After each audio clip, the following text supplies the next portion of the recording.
In a car, steering is pretty straightforward. You turn the steering wheel right, the wheels turn, and you go right, right?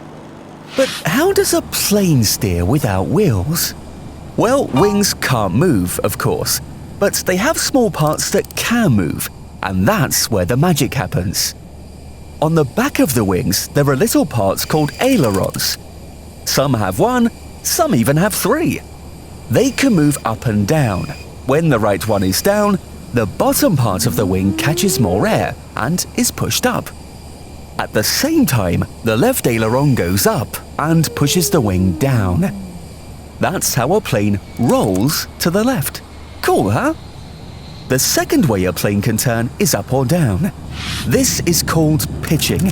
It uses those little things at the back for that, the elevators. The last turn is a subtle one, the yaw. It's done with the rudder in the back. By turning, it changes the direction the plane is going a little to the left or a little to the right. So, if you can use 3 steering wheels at once, you're ready to fly an airplane.